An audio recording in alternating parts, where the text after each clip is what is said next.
Hello 21 days magic manifestation ചലഞ്ചിന്റെ 14ാമത്തെ ദിവസത്തേക്ക് ഹാർദമായ സ്വാഗതം. നമ്മുടെ ജീവിതത്തിൽ പലപ്പോഴും ചെക്ക് ചെയ്ത് അറിയാൻ പറ്റുന്നുണ്ടാവും, നമ്മൾ ആഗ്രഹിക്കാത്ത സാധനം നമ്മുടെ ജീവിതത്തിൽ വന്നുകൊണ്ടിരിക്കുന്നില്ലേ. ചില വ്യക്തികളായിരിക്കും നമ്മൾ ഒരിക്കലും ആഗ്രഹിക്കാത്ത ആ വ്യക്തിയാണ്, ആ വ്യക്തി തന്നെ ജീവിതത്തിൽ വരുന്നു, അല്ലെങ്കിൽ ചില സാഹചര്യം നമ്മുടെ ജീവിതത്തിലേക്ക് വരുന്നു, നമ്മൾ പ്രതീക്ഷിക്കാത്തത് അല്ലെങ്കിൽ നമ്മൾ ആഗ്രഹിക്കാത്തത്. ഇങ്ങനെ കുറേ കാര്യം നമ്മുടെ ജീവിതത്തിൽ വന്നുകൊണ്ടേയിരിക്കുന്നില്ലേ. നമ്മൾ ഇതിന് റാൻഡം സെലക്ഷൻ പ്രോസസ്സായിട്ട് കാണണ്ട, ഇതിനെ റിഫ്ലക്ഷൻ എന്ന് പറയാം. റിഫ്ലക്ഷൻ തിയറി എന്ന് പറഞ്ഞാൽ നമ്മൾ റിലേഷൻഷിപ്പിൽ പാഠം തന്നെ പഠിപ്പിക്കുന്നുണ്ട് ആളുകളെ.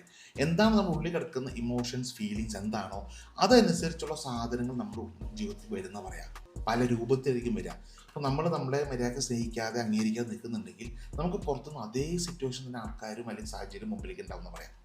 റൂപോൾ ആൻഡ്രെ ചാൾസ് എന്ന് പറഞ്ഞ ആളുണ്ട്. അദ്ദേഹം ഒരു എമ്മി അവാർഡ് ജേതാവൊക്കെയാണ്, സിംഗറാണ്, ഡ്രാഗ് ക്യൂൻ എന്നൊക്കെ ആളെ വിളിക്കുകയാണ്. നീഗ്രോ ആണ്, 64 വയസ്സ് പ്രായമുണ്ട്.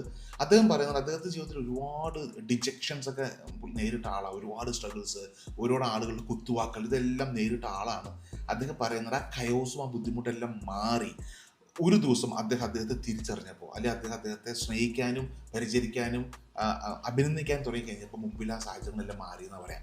ഇപ്പം നമ്മുടെ ജീവിതത്തിൽ നിങ്ങൾ സ്നേഹം കിട്ടാതെയോ അല്ലെങ്കിൽ നിങ്ങൾക്ക് ആഗ്രഹിക്കുന്ന പോലെ അപ്രിസിയേഷനോ അല്ലെങ്കിൽ ബഹുമതികളോ കിട്ടാതെ പോകുന്നുണ്ടെങ്കിൽ നിങ്ങൾ ചെക്ക് ചെയ്യുക, റിഫ്ലക്ഷൻ എന്താണെന്ന് നോക്കുക. ഉള്ളിൽ കിടക്കുന്ന സാധനമാണ് പുറത്തേക്ക് വരുന്നത്, എന്തുകൊണ്ട് അങ്ങനെ വന്ന് ചെക്ക് ചെയ്യുക. അതുകൊണ്ട് ആദ്യം നിങ്ങൾ ചെയ്യേണ്ടത്, അങ്ങനെ ഒരു റിപ്പീറ്റ് ആയിട്ട് ഒരു സീക്വൻസ് നിങ്ങൾ ജീവിതത്തിൽ ഉണ്ടാകുന്നുണ്ടെങ്കിൽ നിങ്ങൾ ചെയ്യേണ്ടത് റിഫ്ലക്ഷൻ റീസെറ്റ് ചെയ്യാന്നുള്ളത്. അതിന് ചെയ്യേണ്ട 3 കാര്യങ്ങൾ ഞാൻ പറയാം. ഒന്നാമത്തെ കാര്യം, ഒബ്സർവ് ചെയ്യുക. Observe what is happening in your life. നിങ്ങളുടെ ഹെൽത്തിൽ, റിലേഷൻഷിപ്പിൽ, നിങ്ങളുടെ കരിയറിൽ, നിങ്ങളുടെ ഫിനാൻഷ്യൽ ലൈഫിൽ നിരന്തരമായിട്ട് ഒരേ രീതിയിൽ പാറ്റേൺ തന്നെ വന്നുകൊണ്ടിരിക്കുന്നു ചെക്ക് ചെയ്യുക.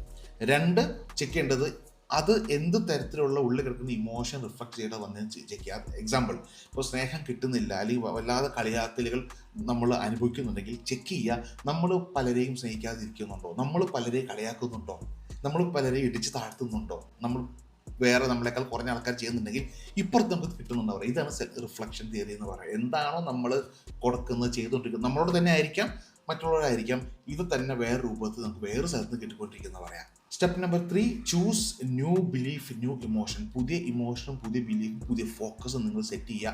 നമ്മൾ എങ്ങനെയാണോ നമ്മൾ ട്രീറ്റിന് ആഗ്രഹിക്കുന്നത് അതേ രീതിയിൽ നമ്മൾ മറ്റു പലരോടും നമ്മൾ ട്രീറ്റിങ് സ്റ്റാർട്ട് ചെയ്ത് കഴിയുമ്പോൾ, നമ്മൾ നമ്മളെ സ്നേഹിക്കുക, നമ്മൾ നമ്മളെ അഭിനന്ദിക്കുക, നമ്മൾ നമ്മളെ അംഗീകരിക്കുക, ഇതെല്ലാം ചെയ്ത് കഴിയുമ്പോൾ പുറത്തുനിന്ന് സാഹചര്യങ്ങളെല്ലാം മാറി നമുക്ക് ഇഷ്ടപ്പെടുന്ന രീതിയിലേക്ക് നമ്മുടെ ജീവിതം മാറുന്നുണ്ടാവുന്ന പറയാം.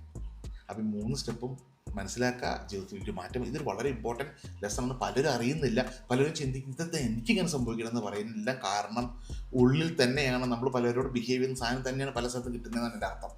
അപ്പോൾ ജീവിതത്തിൽ